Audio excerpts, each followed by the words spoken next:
itu semua tuh nggak lama.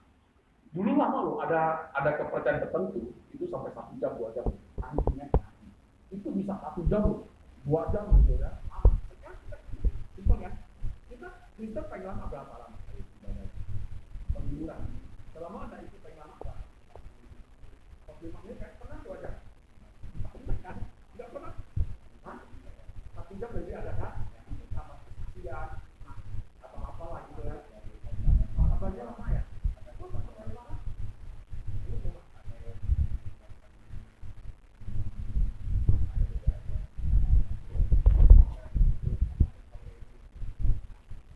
Oke, ya. Jadi inilah tugas kekristenan nyanyi. Ya nyanyi di sini tentunya kita memuji dan memuji ya. Jadi sangat berbeda kalau orang di orang yang belum percaya mereka nyanyi lagu. Mereka nyanyi siapa? Kalau misal orang belum percaya, mereka nyanyi karaoke, nyanyi untuk siapa?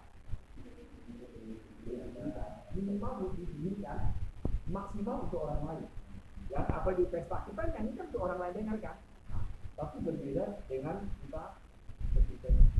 Kita sebenarnya waktu kita ibadah, waktu kita menyembah, kita nyanyi sebenarnya itu. Cuma sekarang ya kadang-kadang orang terpengaruh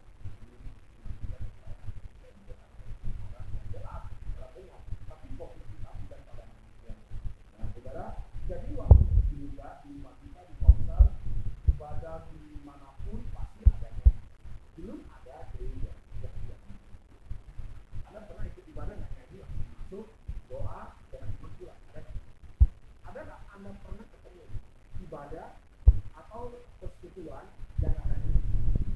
Atau di rumah juga yang ada nyanyi? Ada nggak? Belum pernah kan? Pasti ada nyanyi. Namun perlu kita perhatikan juga ada dua aspek berkaitan dengan memuji dan menyembah atau menyembah, yaitu nyanyian itu sendiri dengan kehidupan. Ya, ketika Mazmur 22 ini menyatakan sebenarnya ya kita kaitkan dengan Roma 12 dan 2. Pujian penyembahan atau kita memuji penyembahan itu yang pertama dari lahiriah kita, yang kedua dari batin kita. Lahiriah kita itu yaitu ekspresi. Kadang-kadang yang ini menyebabkan ibadah ya. Kita memang sudah angkat tangan ke atas, bagi saya tidak betul. Yang penting ekspresi kita betul-betul. Waktu kita nyanyi dalam penyembahan, ada yang sampai nangis, ada yang angkat tangan, dan saudara adalah tidak masalah. Kenapa? Karena itu ekspresi. Cuma persoalan waktu kita ekspresi mulia, biasanya kita bertangan. Salah nggak kalau orang nggak bertangan? Enggak juga kan? Tapi perlu ekspresi. Kalau lagu lihat kita nggak bergerak rasanya gimana? Saya pernah seperti ini. Pertama kali saya juga pernah. Lagunya 90% lagu ini lagu yang dari kasih Allah besar. Oh, lagunya itu tidak ada ya. Lagu-lagu ini yang susah bertahan karena ritmenya itu tidak bagus. Nah, tapi waktu itu WL-nya ini satu lagu kontemporer. Yang lagu ini adalah abadi dari dulu saya percaya Yesus sampai hari ini. Lagu ini tetap dinyanyikan. Anda tidak pernah lupa. Anda tidak pernah kalah itu apa? Nah, kalau disebut hanya bagi mereka dicat kesulitan mereka kan? Nah, saudara waktu WL bikin lagu ini, saya waktu dengar musik teng teng teng teng teng, waktu udah mau masuk saya tepuk tangan 2 kali. Tapi lucunya belakang nggak ada waktu itu tepuk tangan. Akhirnya saya nggak mau tepuk tangan. Ya ada. Waduh saudara, ini kayak nyanyi semangat, tapi bawahnya selalu nggak tepuk tangan dia. Ini nggak saudara? Kalau 2 orang nggak tepuk tangan, oke lah mungkin tangannya sakit atau mungkin ya. Tapi semua nggak bertepuk tangan. Saya bertepuk tangan lucu, betul nggak? Bayangin 32 orang, hanya saya tuliskan lagu syukur. Kira-kira gimana saja? Ah, kamu nggak masalah ya? Saya masalah loh. Karena saya pendeta. Saya pendeta 1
yang paling kita apakah tujuan itu tidak itulah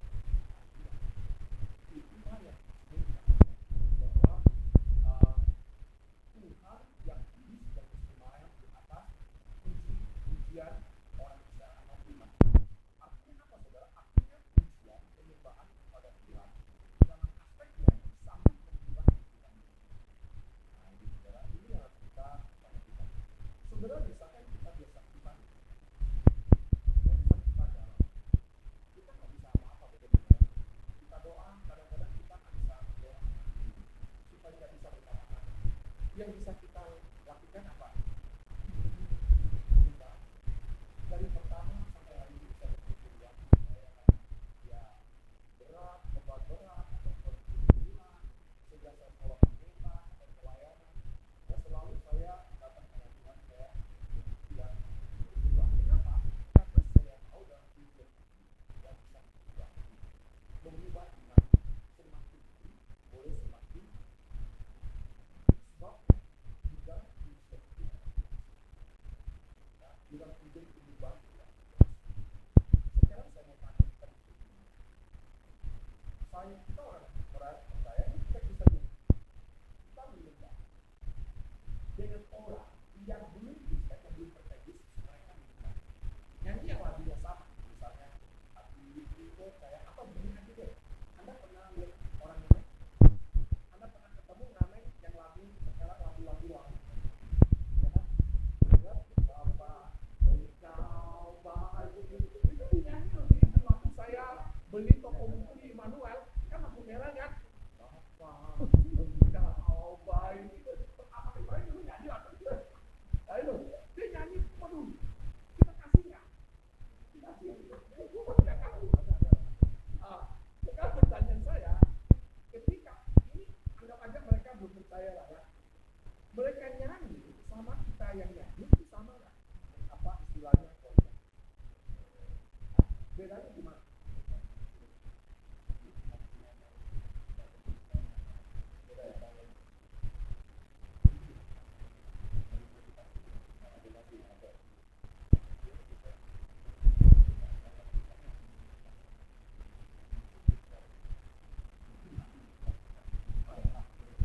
Atau simpelnya begini, setelah saya pernah sampaikan, misalkan ini orang kesurupan, kita kan nyanyi. Biasanya kalau saya pribadi layani kesurupan, kita belum doa. Waktu kita nyanyi ada kuasa dalam darahnya, darah domba Allah. Itu orang kesurupan itu rohnya bisa keluar. Tapi orang yang tidak percaya, mereka nyanyi juga ada kuasa dalam darahnya. Kira-kira gimana? Sama nggak yang tadi? Bedanya gimana? Ada kuasa nggak? Setannya keluar nggak? Orang yang tidak percaya, mereka ikut nyanyi gitu. Kalau misalnya tentang dia lihat saya ini contoh ya, dia lihat saya misalnya kakek gitu. Suatu hari saya layanin orang kesurupan, saya hanya nyanyi ada kuasa atau salibnya paling gampang lah. Salibnya dia hafal. Artinya kan gampang salibnya gitu kan, dia hafal. Ya kan? Waktu saya nyanyi itu orang kesurupan langsung sadar. Ya lepas saya. Suatu hari tetangganya kesurupan lu nyanyi. Salibnya. Ayo kan. Kenapa bagi kamu ayo? Nah ini penting. Ini saya coba. Kenapa kamu?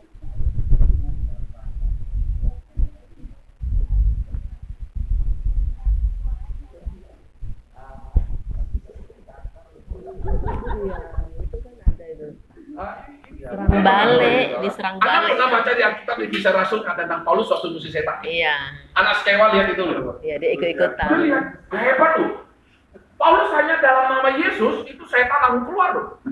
Anak Skewa ini ya ada seorang dukun lah kalau istilahnya. Lihat tuh hebat banget. Dia mau itu kan suatu hari ketemu kasus kan untuk musir, ya kan? Lalu setan bilang, dia cuma katakan, dia bilang, jangan Paulus aku kenal, Yesus aku tahu. Siapa lu? Ternyata ya setan itu ya dia kenal loh. Kita di dalam Tuhan sama di luar Tuhan itu dia tahu. Iya, dia tahu. Itu sebabnya saya pernah dulu anak muda, waktu saya belum menikah kan saya pembina pemuda. Ada satu anak muda yang sering kali dia mau tidur di pastori, kan istilah temanin saya lah gitu loh. Saudara, saya waktu itu seringkali diundang untuk dia diminta untuk doain orang kesurupan karena di rumah banyak setan gitu kan. Lalu saya ajak dia datang, yuk ikut yuk, lu sekalian kan itu. Dia pertama nggak mau, akhirnya saya paksa dia. Lu anak muda, anak Kristen kan udah kita sama-sama, ya kan? Akhirnya dia datang. Tahu nggak waktu kita masuk nyanyi, tahu nggak setannya semua, kamu masih kotor, ya dia masih kotor. Gua yang malu lu, nyahan asapnya. Kan bingung, bener nggak? Itu anak muda langsung ditunjuk oleh kesurupan ngomong begitu loh. Saya kan bingung, akhirnya saya sempat buyar juga gitu loh. Akhirnya udah, saya bilang kamu dia apa? Udah, ini ceritanya. Saya suruh keluar. Kenapa? Karena bahaya. Kalau kita sama-sama layani, dicakar ya, bukan dicakar. Dia keluar dia bisa serangan balik. Saya bilang udah lu keluar. Ya kan, saya masih ada something wrong ini. Udah setelah itu saya layani, selesai layani, udah saya datang.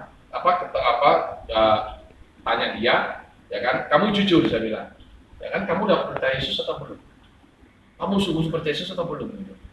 Karena nggak mungkin kalau kita percaya Yesus, setan sampai dibunuh. Ya, jadi akhirnya dia ngaku, ya ternyata dia belum sungguh-sungguh. Dan dia banyak melakukan hal-hal yang tidak berkenan kepada Tuhan. Lalu saya bimbing dia dan puji Tuhan, dan akhirnya dia ya minta ampun dan memang dia pribadi pun mengaku terima Yesus. Itu penting loh. Pengakuan kita untuk terima Yesus. Disinilah saat kita ada Yesus, kita terima Yesus. Roh Kudus ada dalam hati kita. Sehingga ketika pujian kita naikkan, itu ada koneksi. Ya, jadi orang di luar Tuhan, mereka walaupun bisa nyanyi, ya kan? Tapi powernya itu beda. Kenapa? Karena dia tidak connect dengan sumbernya. Kalau kita kan connect dengan sumbernya, kenapa? Karena kita percaya. Nah, hari ini kita harus pastikan bahwa kita adalah orang yang percaya. Ya, di saat kita percaya, saya percaya pujian itu sanggup, saudara, mengubah kehidupan kita. Dia berkuasa mengubah hidup kita. Kenapa? Pujian itu punya kuasa. Ayo, siapa mau kasih alasan? Kenapa di dalam pujian itu sanggup mengubah hidup manusia? Lalu yang kedua, bahkan orang kesurupan ketika kita menaikkan pujian penyembahan itu, maka setan itu manifestasi dan gak tahan bahkan keluar. Kira-kira kenapa? Pujian itu sebagian besar firman Tuhan. Oke. Ya, bagus. Sebagian firman Tuhan, sebagian besarnya itu Sebagian besar. firman itu. Nah, ini penting. Ada dua alasan kenapa pujian itu punya kuasa. Yang pertama, ya kan, karena dikatakan karena Tuhan bersemayam. Bersemayam atau bertata. Kalau bersemayam, bertata, ya bersemayam itu lebih istilahnya itu lebih bagus. Sesuatu yang sudah stempel, no? Kalau sudah cap dia, ya kan? Itu sudah satu tangan. Itu sudah, kalau dulu dinasti Bongtongti kan ada satu stempel aja. Itu menyatakan ini sakti kan? Sakti gitu. Nah, jadi bersemayam itu Tuhan sudah stempelkan, ya kan? Sudah janjikan bahwa lagu saya ini ketika kamu ada di dalamku, ketika kamu nyanyi, itu akan bekerja. Ya, kita yang lemah akan dikuatkan, kita sedih akan dihibur, bahkan kita sakit disembuhkan. Amin. Banyak terjadi. Kita sakit, kita nyembah, mujizat Tuhan bisa nyata lewat pujian penyembahan. Ini alasan pertama. Ya, jadi Tuhan sudah stempelkan pujian itu, lagu itu. Ya, kalau istilahnya sudah disahkan. Ya, ada kuasa. Kalau lagu-lagu dunia kan nggak ada. Ya, siapa sahnya? Nggak ada. Ya, nggak ada dasar. Ya, jadi ini. Lalu alasan kedua, karena isi lagu pujian penyembahan bukan mengandung sebagian, mengandung firman secara full. Ya, jadi bukan berarti bahwa lagu-lagu pujian yang kita nyanyikan itu harus persis dengan ayat kita, bukan. Tapi inti atau isi atau pesan ya lagu itu. Itu sebabnya saudara sekarang ini, saya baru dapat kemarin sampai kita di pendeta ada di satu orang kirim paduan suara dari Cungpo, sangat bagus sekali. Ternyata syairnya itu, lagunya itu adalah menunjukkan itu ajaran bidat atau sesat. Ya, tentang menyangkal bahwa Yesus itu bukan Tuhan. Ya, dia hanya sebuah terang, tapi nggak jelas. Tapi intinya itu dia nggak ngaku Yesus itu Tuhan. Saudara, jadi ini harus hati-hati. Ya, lagu-lagu itu kita harus teliti ketika kita nyanyi. Ya, apakah itu kandungan firman Tuhan itu sesuai atau tidak? Sekarang ajaran tetap, ya kan, Sakti Roma mereka berkarya lagu.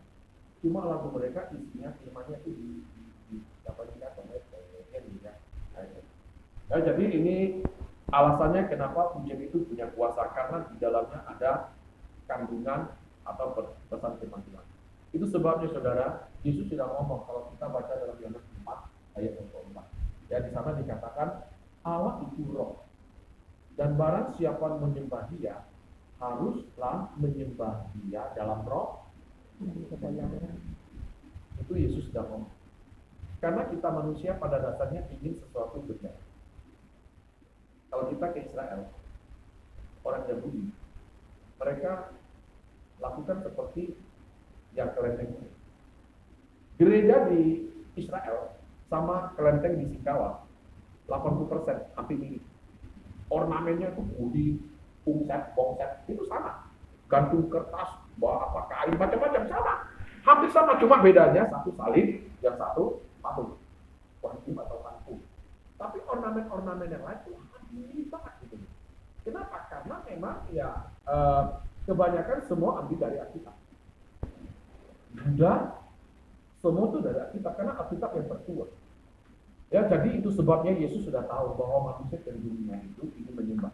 Itu sebabnya saudara, ini salib itu hanya satu simbol. Ya, jadi nggak bisa dijadikan fokus kita. Wah, ada jemaat, apalagi kalau Katolik saudara, saya jujur mengatakan, mereka lebih banyak kompromi. Pernah satu teman saya, ini bos Pertamina, dan di salah satu bagian yang sangat, ya boleh kan, jabatan yang sangat strategis dia sejak tinggal rumah gede itu, ya jadi seringkali mimpi buruk dan ada penampakan. Lalu dia panggil beberapa minggu, datang, doa, tetap enggak, masih tetap ada. Enggak hilang, enggak pergi setannya.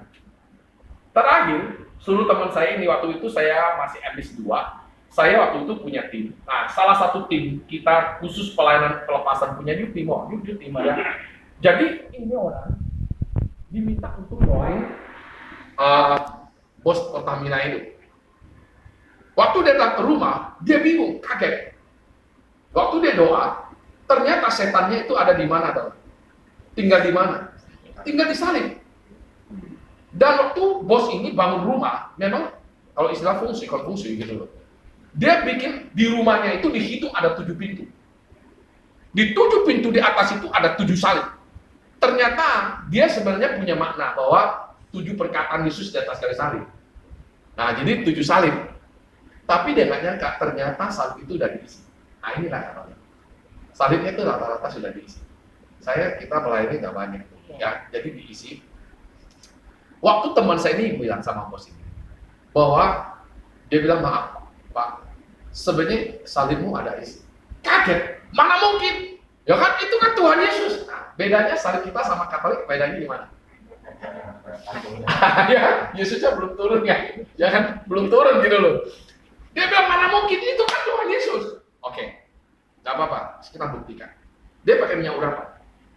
Dia doa, nyanyi, setelah itu dia percik pakai tangan, ini langsung di dalam nama Yesus. Tahu nggak apa terjadi? 7 salib itu ketika dipercik dengan minyak itu bisa keluar asap, langsung warna hitam, coklat. Kaget bosnya. Lalu bosnya bilang, mau gimana? Bakar semua. Lalu dibersihkan.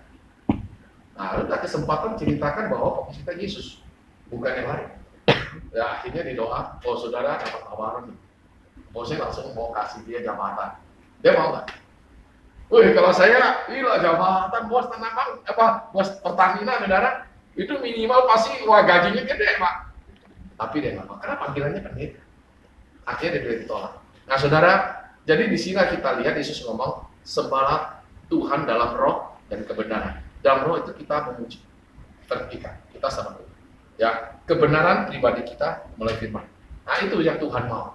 Nah, saudara, dengan demikian saya percaya, ya, hidup kita pasti berkualitas.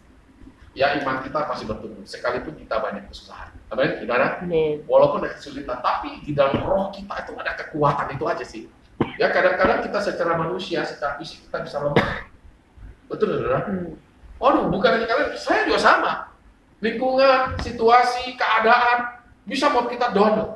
Itu sebab kita membutuhkan sesuatu yang di luar dari kekuatan kita, yaitu yang ilahi, yaitu Tuhan. Bagaimana itu bisa kita terus kuat? Ya, pujian penyembah harus dijaga. Saya bisa gambarkan itu seperti pupuk, seperti air, ya pada tanaman. Ya, jadi tanaman itu mau subur, mau bertumbuh itu perlu pupuk, ya perlu air. Ya demikian juga pujian itu. Ya, jadi kita tiap hari, ya kalau kita di sekarang YouTube, ya kita handphone enak, buka YouTube lagu apapun ada reaction dari YouTube yang enak.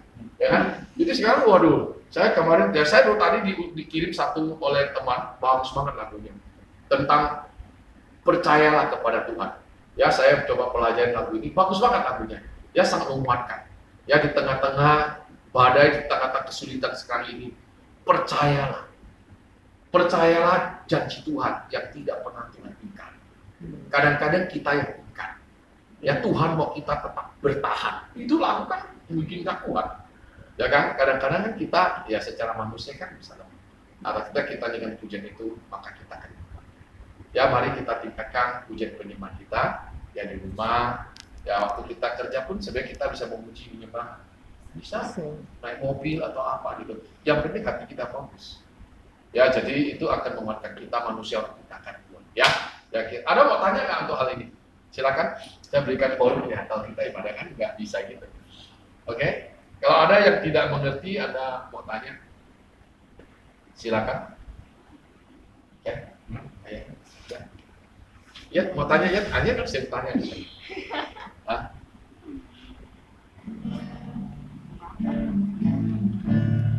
Oke, kalau nggak kita nyanyikan lagu untuk ujian.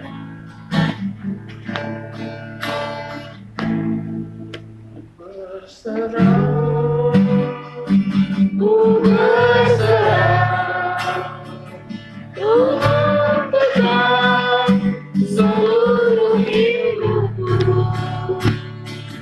Ku berserah, ku berserah, ku tahu Tuhan baik bagiku. Katakan ku berserah. Ku berserah, ku berserah, Tuhan pegang seluruh hidupku. Ku berserah, ku berserah, ku tahu Tuhan baik bagiku. Tahu Tuhan baik bagiku. Kita sebut kita. Kami bersyukur kepadamu karena Engkau begitu baik. Engkau selalu bicara kepada kami. Malam ini kami mendapatkan pesan-Mu. Kami diingatkan kembali betapa pentingnya pujian penyembahan menjadi gaya hidup kami untuk berhubungan, bersekutu dengan-Mu. Ketika kami punya hati seperti itu, kami yakin Tuhan pasti bersemayam di atas pujian dan menyatakan kemuliaan-Mu. Terima kasih Bapa, biar kami setiap berdoa, mengerti dan kami melakukannya, dan terus kami ajarkan ke generasi berikutnya, bahkan keluarga kami tentang arti pujian penyembahan. Terima kasih ya Bapa, saat ini kami akan pulang, Kau sertai kami. Kami bersyukur, berserah demi nama Tuhan Yesus. Amin. Amin. Ya, selamat.